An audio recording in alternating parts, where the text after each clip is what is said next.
4,000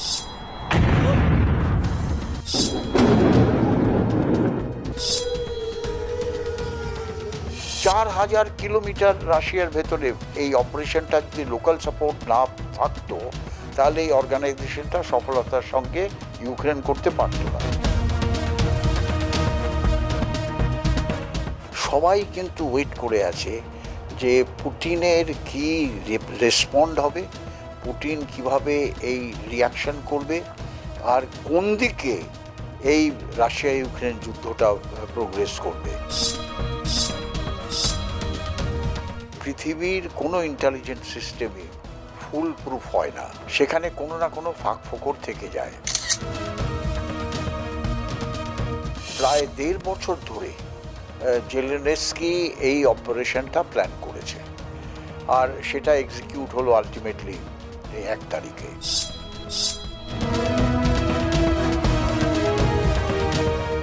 কয়েকটা ট্রাকে 4,000 কিলোমিটার রাশিয়ার মধ্যে মুভ করে সেই ট্রাকের ভেতরে কাঠের বাক্সের মধ্যে ড্রোন লুকিয়ে রেখে তারপর সেই বাক্সগুলোকে রিমোট কন্ট্রোল দিয়ে খুলে সেটাকে ফায়ার করে টার্গেটে হিট করা। It is a fantastic operation which Ukraine has done.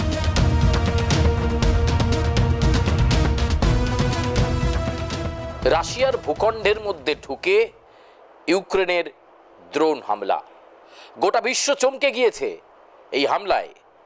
রাশিয়ার মতো শক্তিশালী দেশের ভূখণ্ডের ভেতরে কি করে ঢুকলো ইউক্রেন, কি করেই বা টেকনোলজি সমৃদ্ধ রাশিয়ার সেনা ঘাঁটিতে আক্রমণ শানালো ইউক্রেন, উঠছে প্রশ্ন। ইস্তানবুলে বৈঠক, সেই বৈঠক থেকে দুদেশের মধ্যে যুদ্ধবিরতির কোনো সূত্র বেরিয়ে এলো। কোন দিকে যেতে চলেছে রাশিয়া ইউক্রেনের সম্পর্ক? দীর্ঘ বছর ভোর দুদেশের মধ্যে সংঘর্ষ পরিস্থিতি কাটছে না। এমন অবস্থায় দাঁড়িয়ে এই মুহূর্তে অবস্থান ঠিক কোন জায়গায় রয়েছে, রাশিয়া এবং ইউক্রেনের সমীকরণ কোন জায়গায়, সব কিছু নিয়ে আমরা কথা বলবো। আমাদের সঙ্গে রয়েছেন ভারতীয় সেনাবাহিনীর বীর সৈনিক কর্নেল সৌমিত্র রায়। সৌমিত্র, আপনাকে স্বাগত জানাই। প্রথমেই আপনার কাছে যেটা জানতে চাইব, রাশিয়ার ভূখণ্ডের ভেতরে ঢুকে গিয়ে এই যে ড্রোন হামলা, এত টেকনোলজি সমৃদ্ধ দেশ রাশিয়া, যে রাশিয়া ভারতকে S-400 দিল, যার ফলে পাকিস্তান ভারতের এয়ার ডিফেন্স সিস্টেমকে ভাঙতে পারলো না, কিন্তু রাশিয়াতে কি করে ড্রোন হামলা হয়ে গেল, ইউক্রেন কি করে সেটা করলো? দেখো, এটা আমার মনে হয় মিলিটারি হিস্ট্রিতে একটা কেস স্টাডি হয়ে এটা পুরো বিশ্ব স্টাডি করবে। আমি আমার নিজের অ্যাসেসমেন্ট দিচ্ছি। দেখো, প্রথম হচ্ছে রাশিয়া কিন্তু ভাস্ট একটা বর্ডার, ইন্টারন্যাশনাল বর্ডার বাকি দেশগুলোর সঙ্গে, আর সেখানে বহু জায়গায় যে রাশিয়ার যে সমস্ত ইন্টেরিয়ার জায়গা আছে, যেমন সাইবেরিয়া ইত্যাদি, যেখানে এয়ারপোর্টগুলো ছিল, সেখানে জনসংখ্যাও খুব কম, আর কিন্তু territory is a very vast territory.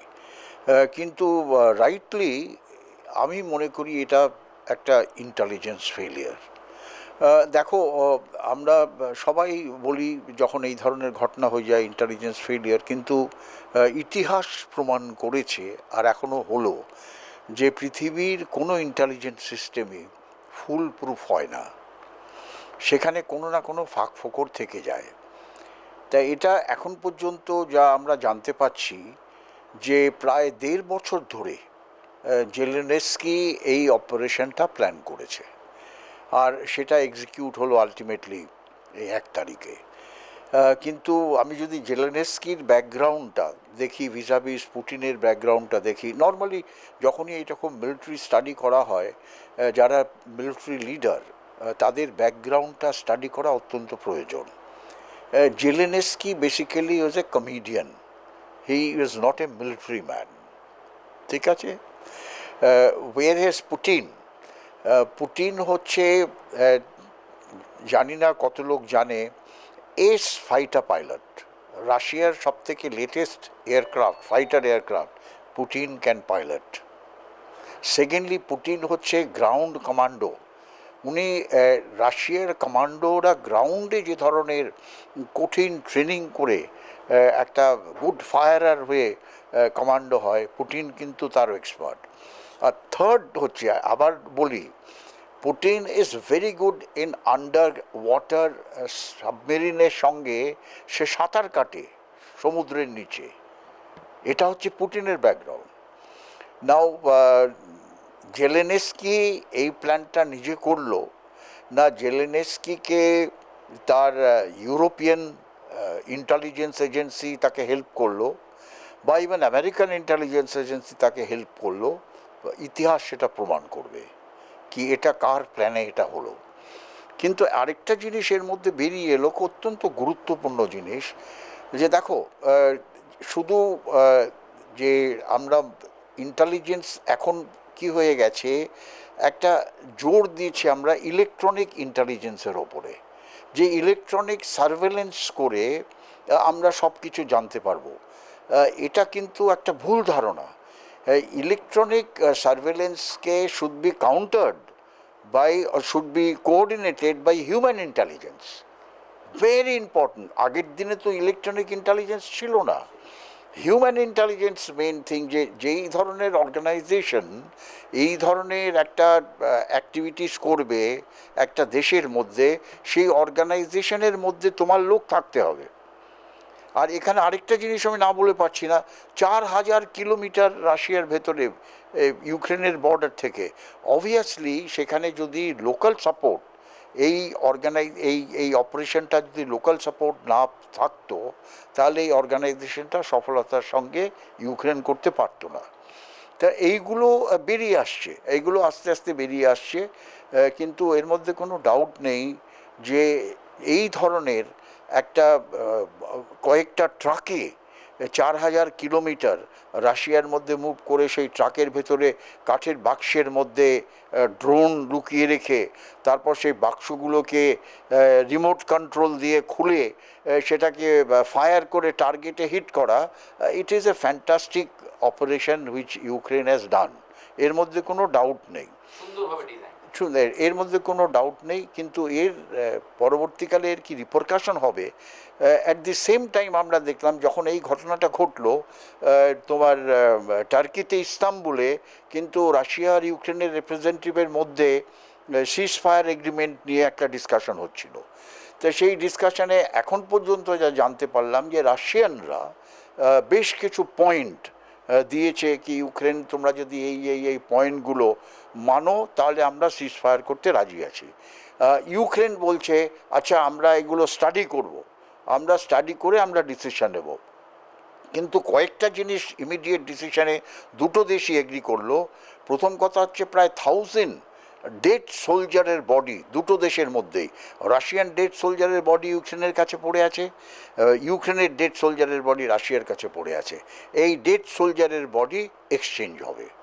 এছাড়া আরও 200 প্রিজনার অফ ওয়ার যারা যুদ্ধবন্দী হয়ে আছে দুটো দেশের মধ্যে, সেটাও দুটো দেশের মধ্যে এক্সচেঞ্জ হবে, এটা এগ্রি করেছে। কিন্তু আরও কয়েকটা খুব ইন্টারেস্টিং পয়েন্ট রাশিয়া বারবার বলে আসছে, সেটা হাইলাইট হয়েছে। একটা হচ্ছে রাশিয়ার ওয়েস্টার্ন বর্ডারে ইউক্রেনের সঙ্গে যে সমস্ত এরিয়া ইউক্রেন অকুপাই করে রেখেছে, ইউক্রেন আর্মি অকুপাই করে রেখেছে, ইউক্রেনকে সেই জায়গাগুলোর থেকে সরে যেতে হবে, ভেকেট করতে হবে।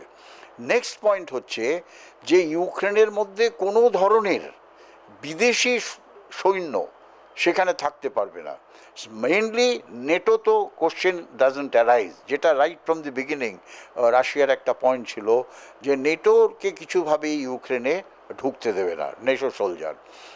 এই যে কতগুলো ইম্পর্টেন্ট ইস্যুস, এছাড়া আরও অনেক পয়েন্ট আছে, সেই পয়েন্টগুলো ডিসকাশন ইউক্রেন বলল আমরা স্টাডি করে, কিন্তু যেভাবে ব্যাপারটা প্রোগ্রেস করছে আমার মনে হয় না যে ইমিডিয়েট কোনো সিজফায়ারে ট্রাম্প যতই এর মধ্যে ইন্টারফিয়ার করুক, সেখানে আমার মনে হয় না যে কোনো ধরনের সলিউশন একটা বেরিয়ে আসবে।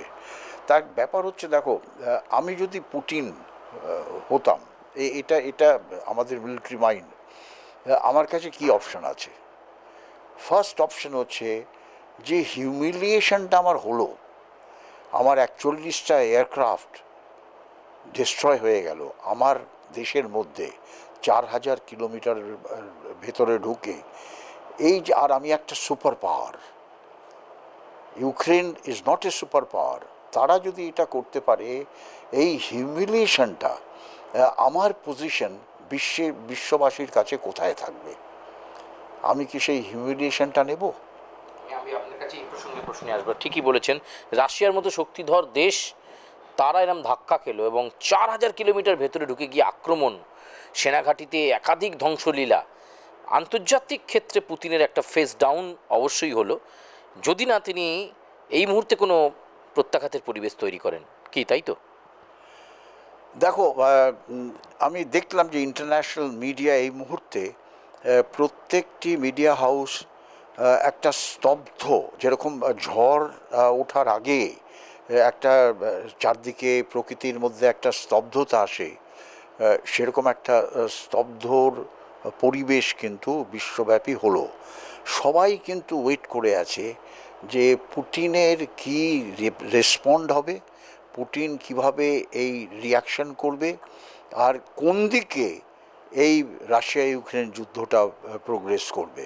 কিন্তু আমি অ্যাজ এ মিলিটারি লিডার, যেমন তোমাকে বলছিলাম, এই হিউমিলিয়েশন হচ্ছে একটা পোর্শন, আরেকটা পোর্শন হচ্ছে আচ্ছা আমি হাত তুলে দিই, আমি বলি ঠিক আছে এবারে আমরা টেবিলে বসে আমরা ডিসকাস করে আমরা সর্ট আউট করব, আর let third country like America তার মধ্যে ইন্টারফেয়ার করুক। ট্রাম্প এসে, সে তো দ্রুত দেশেরই বন্ধু, ট্রাম্প তো জেলেনস্কিকেও হিউমিলিয়েট করেছে, ওর মধ্যে কোনো ডাউট নেই। প্রথম কথা বলেছে he hasn't got a suit, ও কনফারেন্স করতে এসছে গেঞ্জি পরে এসছে। তারপর বলছে তুমি আমি যদি তোমাকে হেল্প না করতাম, রাশিয়া তো তোমাকে কয়েক ঘন্টার মধ্যে উড়িয়ে দিত। তাই এই ধরনের যে একটা ফিলিংস, এই ফিলিংসটাও কিন্তু জানি না কীভাবে জেলেনস্কি নিল। অবভিয়াসলি সে ভালোভাবে নেয়নি, হি ফেল্ট হিউমিলিয়েটেড। তা এই ব্যাপারগুলো দেখতে হবে যে কিভাবে হয়, সেটা হচ্ছে second option. And third option হচ্ছে যে ইউক্রেনের ওপর এইভাবে একটা স্ট্রাইক করো, আবার একটা সারপ্রাইজ ডিসেপশন অফেন্সিভ ম্যানুভার, সেটা যেন এইভাবে সেটা যেন ওয়ান্স ফর অল এই ইউক্রেন রাশিয়ার যুদ্ধকে হয় থামিয়ে দেবে, না হলে একটা তৃতীয় বিশ্বযুদ্ধের দিকে এটা মুভ করবে। তার কারণ আমি তোমাকে বলি যে ইউরোপিয়ান ইউনিয়ন স্পেশালি নেটো দেশগুলো যেগুলো ইউরোপের মধ্যে অবস্থিত, তারা কিন্তু ইউক্রেনকে সাপোর্ট করছে। আর তারা ইউক্রেনকে বলছে আমরা তোমাকে নিউক্লিয়ার আমব্রেলা দেব, ও রাশিয়া যদি নিউক্লিয়ার ওয়েপন দিয়ে তোমাদের হিট করতে চায়, আমাদের নিউক্লিয়ার আমব্রেলা সেই রাশিয়ার নিউক্লিয়ার হিটকে আউট করে দেবে, হিট করতে পারবে না। আর ইউরোপিয়ান ইউনিয়ন কি চাইছে, তারা কিন্তু ইউরোপ থেকে যে আমেরিকান ইনফ্লুয়েন্স সেটাকে কম করতে চাইছে। তারা নিজেরা চাইছে যে Ukraine should be part of Europe, আর সেখানে আমরা ঢুকে রাশিয়ার এগেনস্টে একটা শিল্ড করব, so that Russia should not threat European countries. তা এই যে একটা কমপ্লেক্স যে জিওপলিটিক্যাল সিচুয়েশন, এটা কিভাবে যায় সেটা একটু হয়তো কয়েকদিনের মধ্যেই আমরা জানতে পারবো। কিন্তু আমার যতদূর মনে হয় রাশিয়া চুপ করে বসে থাকবে না, তারা এইভাবে একটা অ্যাকশন করবে, আর অত্যন্ত একটা ডিস্ট্রাকটিভ অ্যাকশন ইউক্রেনের ওপরে হবে। আপনার কাছে শেষ প্রশ্ন, সেটা হচ্ছে এই যে পরিস্থিতি, ইস্তানবুলের এই বৈঠক হলো, এই মুহূর্তে দাঁড়িয়ে রাশিয়া তো ভারতের পরম বন্ধু, বিভিন্ন ক্ষেত্রে নানা ক্ষেত্রে S-400 দিয়েছিল, তো এই মুহূর্তে ভারতের অবস্থান কি হওয়া উচিত? রাশিয়ার পাশে কতটা থাকা উচিত এই মুহূর্তে, এই পরিস্থিতিতে? দেখো, এটা তো তুমি ডিপ্লোম্যাটিক প্রশ্ন করলে, কিন্তু আমি আমার দিক থেকে আমি বলতে চাই যে দেখো, ইতিহাস বলে, অ্যাটলিস্ট ভারতবর্ষের প্রেজেন্ট ইতিহাস, যে রাশিয়া কিন্তু প্রুভ করেছে যে তারা ভারতের প্রকৃত বন্ধু। বিপদে আপদে সব সময় কিন্তু ইউএন মিশনে, যেখানে সমস্ত দেশ ভারতবর্ষের এগেনস্টে অ্যাকশন করেছে, যে প্লেবিসাইট হোক জম্মু অ্যান্ড কাশ্মীরে, সেখানে রাশিয়া ভেটো দিয়ে প্রত্যেকবার এটাকে স্টল করেছে। তারপর আমরা সেই 65 যুদ্ধ বলি, আমরা 71-এর যুদ্ধ বলি, আমরা সবাই জানি সেই স্টোরি, রাশিয়ান ফ্লিট কীভাবে আমেরিকান ফ্লিটকে চেস করছিল। আর তোমার কার্গিল যুদ্ধের সময় রাশিয়া কি হেল্প করেছিল, এভরিবডি নোজ। এই যে রাশিয়ার সঙ্গে আমাদের যে বন্ধুত্বটা, এই বন্ধুত্বটা কিন্তু ওপরই বন্ধু না। কিন্তু আমি মনে করি কিছু মনে করা উচিত নয় যে হাউডি ট্রাম্প হাউডি মোদি যে বন্ধুত্বটা, সেই বন্ধুত্বটা কিন্তু একটু ওপরই বন্ধুত্ব। ইনসাইড যে অ্যাকচুয়াল ফ্রেন্ডশিপ, সেটা কিন্তু ইউএসের সঙ্গে আমরা এখনও এস্টাবলিশ করতে পারিনি, বা ইউএস সেই ধরনের বন্ধুত্ব এস্টাবলিশ করতে পারেনি। তা নাহলে তারা হাতে চেন লাগিয়ে, পায়ে চেন লাগিয়ে ডিপোর্ট করতো না ইন্ডিয়ানদের। তা এটা একটা বুঝতে হবে আমাদের গ্রাউন্ড রিয়ালিটি কী। তো সেখানে আমরা কি করব? আমরা কি রাশিয়াকে বলবো যে ইউক্রেন খুব মিস্টেক করেছে, তাদের এটা করা উচিত না? না আমরা রাশিয়াকে বলবো যে ইউ হোল্ড অন, একটা সিজ ফায়ার করে এগ্রি করে যাও? এটা সবথেকে বেস্ট হচ্ছে ওয়েট অ্যান্ড ওয়াচ। মানে তোমাকে ফেন্সে বসে দেখতে হবে কোন দিকে ব্যাপারটা প্রোগ্রেস করে, মুখ বন্ধ রেখে। যে don't speak anything for Russia or against Russia, don't speak anything against Ukraine or for Ukraine. ইউক্রেনও কিন্তু আমাদের বন্ধু দেশ ছিল, Ukraine was part of Russia.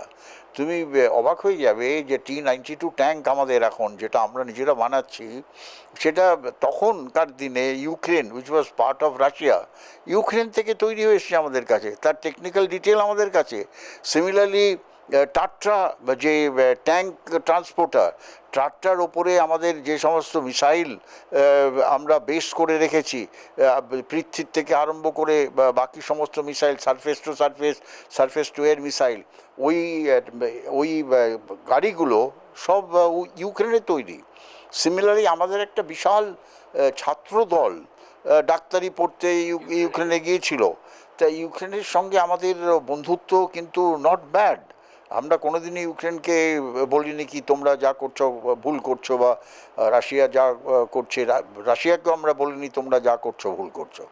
তো সেখানে আই থিঙ্ক ভেরি রাইটলি আমাদের diplomatic core is very efficient. তারা জানে এক্স্যাক্টলি কী করতে হবে। তা কেন ওই লাঠিও ভাঙলো না আর সাপও মরলো, সেই ধরনের একটা অ্যাটিটিউড নিয়ে থাকতে হবে। ধন্যবাদ আপনাকে। আমরা কথা বলছিলাম কর্নেল সৌমিত্র রায়ের সঙ্গে। তিনি যেটা বলছেন যে এবার পুতিনের পালা এবং ধ্বংসাত্মক জবাব পাবে ইউক্রেন। যে কোনো মুহূর্তে সেই পরিস্থিতি তৈরি হতে পারে। দুদেশের মধ্যে ইস্তানবুলে বৈঠক হলেও, সিজফায়ারের কথা হলেও, এই মুহূর্তে বিশেষজ্ঞরা মনে করছেন রাশিয়া কিন্তু একটা স্ট্রং জবাব ইউক্রেনকে দেবে এবং তার জন্য মুখিয়ে রয়েছেন পুতিন। ক্যামেরায় বিনয়ের সঙ্গে সুচারু, আর প্লাস নিউজ, কলকাতা।